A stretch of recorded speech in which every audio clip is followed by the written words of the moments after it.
मैं चाहूँगा दिनेश दास जी से कि इमामगंज विधानसभा के जुझारू कार्यकर्ता हैं, हमारे बड़ भाई समान और सामाजिक कार्यों में बढ़ चढ़कर हिस्सा लेते हैं। दिनेश जी बहुत बहुत धन्यवाद। बहुत कम शब्दों में अपनी बातों को रख रहे हैं। आप तमाम दूर दूर से आए हुए बुद्धिजीवियों को प्रणाम सलाम आदाब जय भीम। हमारे लेली जगदेव प्रसाद जी का आज 130वां जयंती समारोह मना रहे हैं।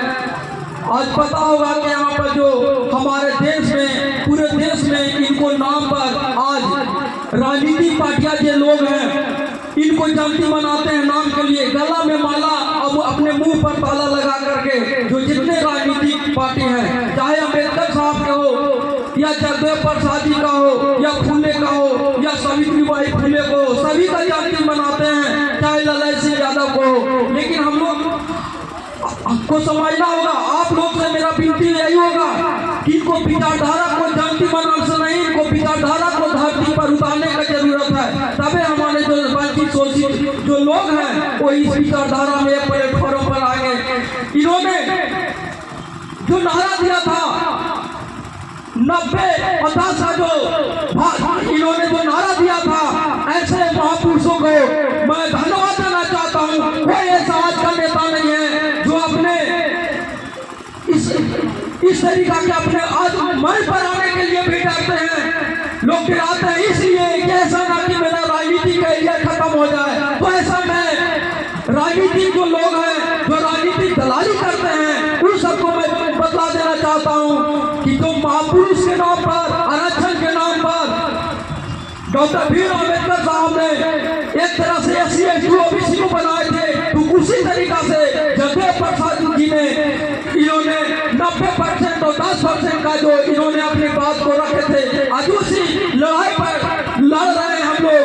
और इसी आधार पर आज जो है चाहे मुखिया का चुनाव हो या विधायक हो, सभी लोग चुनाव लड़ रहे हैं और राजनीति कर रहे हैं। समय बहुत कम है, मैं इसी बात को अपनी बातों को समाप्त करना चाहता हूँ। जय भीम, जय जगदेव प्रसाद जी का अमर रहे। बुलाना चाहूँगा पटना से हमारे बड़ भाई समान आए हैं, दीपक दांगी जी आए और कम शब्दों में अपनी बातों को रखें। दीपक दांगी जी।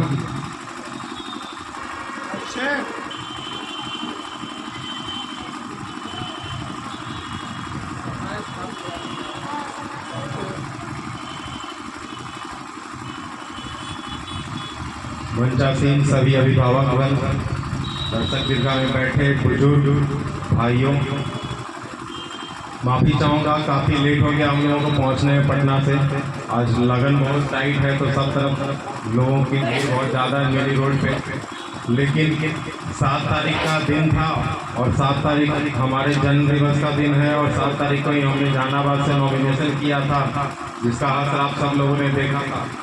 तो मेरे को नहीं पहुंचना था, ये तो कोई सवाल नहीं था, किसी भी क्षण पहुंचना था और आप सब लोग से रूबरू होना था।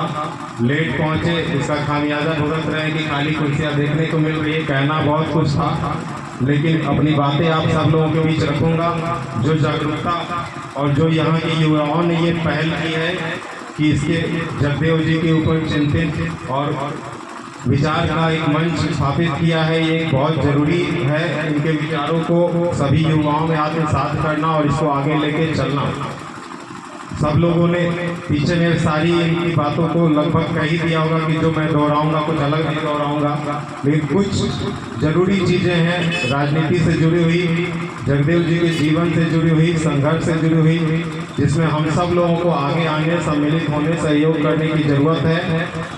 और लोगों को ये समझने समझाने की जरूरत है कि 100वें 90 शोषित का नारा उन्होंने आखिर दिया क्या, आखिर 90 और 100 का, 90 और 10 का अंतर किसी ने बताया दिखलाया ही नहीं। ये अंतर सच में है, हर जगह पे है, बड़े से बड़े इंटरव्यू में है, बड़े से बड़े एग्जाम में है, चाहे वो किसी भी तरह का क्वालिफिकेशन राउंड हो, कोई रिजर्व सीट हो, आपको किसी न किसी बहाने से वहाँ छाट दिया जाता है, कोई ना कोई तरकीब लगा के, और वह आज भी बिल्कुल उसी तरीके से चलता आ रहा है। एक बहुत तरीके से सुनियोजित, मैं कहूँगा कि एक सिलसिलेवार घटनाक्रम के तहत चला आ रहा है कि जानबूझ के लोगों को रिजेक्ट किया जा रहा है, बताया जा रहा है कि candidate is not fit for this particular job, और ऐसे ऐसे विभिन्न जो संविधान में त्रुटियां हैं, लूपहोल है, उसका इस्तेमाल करके अलग अलग विभिन्न समाज के लोगों को वंचित रखा जा रहा है, जो बहुसंख्यक समाज से आते हैं।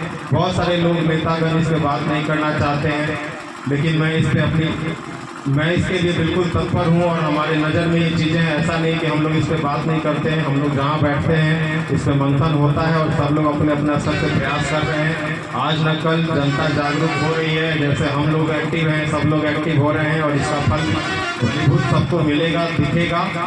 रही बात, एक और बात कहा गया था जब हमारे पूजनीय जगदेव जी के द्वारा कि पहली पीढ़ी मारी जाएगी, दूसरी पीढ़ी जेल जाएगी, और तीसरी पीढ़ी राज करेगी। तो सब लोग अगर याद करेंगे तो 2 पीढ़ी गुजर चुका है और हम अब तीसरी पीढ़ी में हैं, और वो राज करने वाला पीढ़ी का समय है। सब लोगों को एक्टिव जागरूक होकर ज़मीन पे मेहनत करने की ज़रूरत है। सत्ता हमारे हाथ से कहीं जाएगी नहीं, या किसी भी बहुसंख्यक के हाथ से कहीं दूर नहीं रह सकती है। लोग उसको तरकीब लगा के आपको दूर रखने की कोशिश ज़रूर कर सकते हैं, अलग अलग तरह से षड्यंत्र करके, सीटों को रिजर्व रख के। बिहार में विभिन्न 15, 17, 18 ऐसी सीटें हैं जिसको जानबूझ के रिजर्व रखा गया है।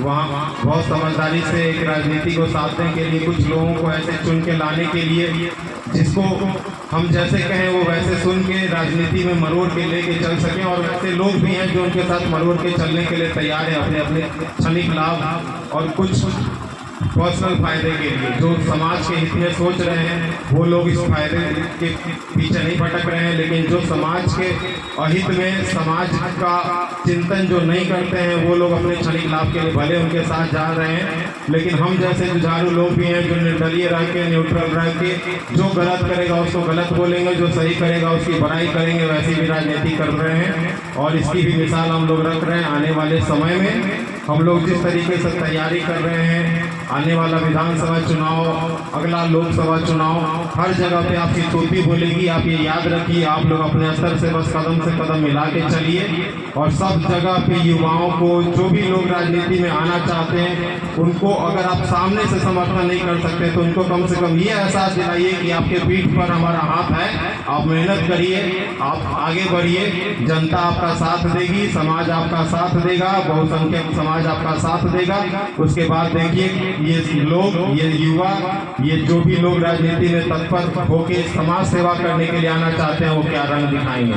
लेकिन आपको भी चिन्हित करना होगा कि कौन लोग समाज के लिए तत्पर हैं और कौन लोग समाज को लूटने के लिए आना चाहते हैं। ये चिन्हित आपको करना है, और ये अवेयरनेस समाज के बुद्धिजीवी, युवाओं, बुजुर्गों, सबको मिल के लाना है। और इसके लिए हम सब लोग को मिल के धन्यवाद दीजिए और एक जोरदार ताली बजाइए यहाँ के सारे युवाओं के लिए जिन्होंने इस कार्यक्रम को वो काफ़ी भली भांति रूप से ऑर्गेनाइज किया। और इसके बारे में पूरे बिहार में मैसेज था, लेकिन फिर भी लोग जिस रूप में पहुँचे, हम लोग किसी भी रूप में पहुँच के अपना सहयोग यहाँ पे देना चाहते थे, अपना समय देना चाहते थे। आप लोगों ने हमारी बात को सुना, इसके लिए तहे दिल से धन्यवाद। इमामगंज और मगध की ऐतिहासिक धरती को मेरा सलाम।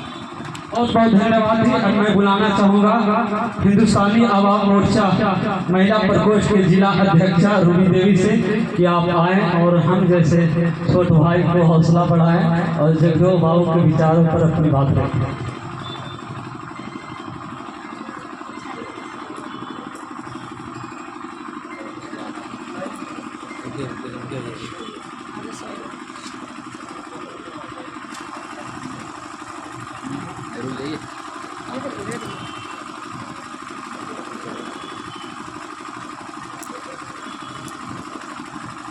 आइए ना आप भी आ जाइए।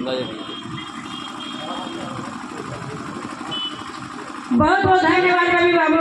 आज इमामगंज के पावन धरती पे ऐसे महापुरुष का 130वीं जयंती मनाया जा रहा है। जो महान पुरुष है बाबू जगदेव प्रसाद जी, मैं आपको चरणों में कोटि कोटि नमन करती हूँ और श्रद्धा सुमन अर्पित करती हूँ। मंच पर उपस्थित सम्मानित कर्तागण, मंच के सामने उपस्थित बड़े गार्जियन और यह इमामगंज के पावन धरती पे तमाम सब्जी बेचने भाई एवं बहनों, चप्पल जूता दुकान और सिंघाड़ा बेच रहे हमारे भाई, मैं के द्वारा आप तक आवाज जा रहा है। मैं रूबी देवी और हम पार्टी के महिला से जिला अध्यक्ष आपको बताना चाहते हैं कि जगदेव बाबू ऐसे पुरुष है जो वंचित शोषित दलित पीड़ित को मसीहत है और उन्होंने जो कहा कर दिखाया, बहुत सा वक्त उनका जीवनी बता के गए हैं। हमें किसी कहना चाहेंगे, उनके अंगुलियों का इशारा समझिए वो क्या कहना चाहते हैं। उन्होंने अपने समाज में एक प्रेरणा है और उनसे हमें सीख मिलता है कि हम भी अपने समाज में कैसे काम करें, हम भी अपने समाज को कैसे उत्थान करें। और वे अपने समाज के लिए काम नहीं किए, वो सभी समाज के उत्थान के लिए काम किए। जो वंचित है, शोषित है, पीड़ित है, जिसको लोग दबाने का काम कर रहा है, जिसको कुचलने का काम कर रहा है, उन्होंने अपने प्राण को आहुति दे दिए। तो मैं तमाम लोग से यही निवेदन करेंगे कि साथियों, खाली माइक लेके भाषण देने से नहीं होगा।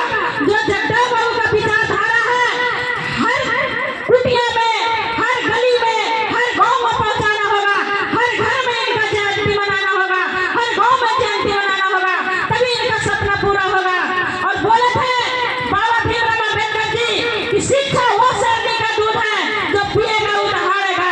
और साथियों, गरीबी तभी दूर होगा जो हमारा चाबी, राजनीतिक चाबी है जो जनता के पास है, और वो चाबी आपको लोकसभा से लेकर विधानसभा तक नहीं पहुंचाइएगा तो आपको गरीबी दूर नहीं होगा।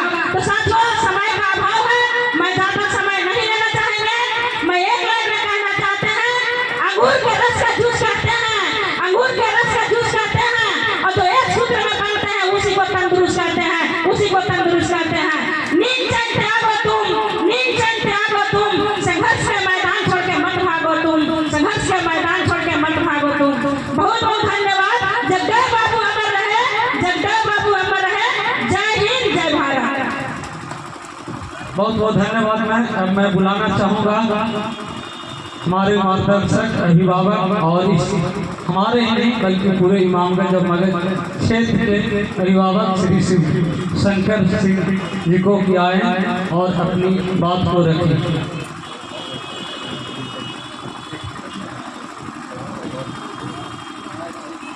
आदरणीय अध्यक्ष महोदय, सभा में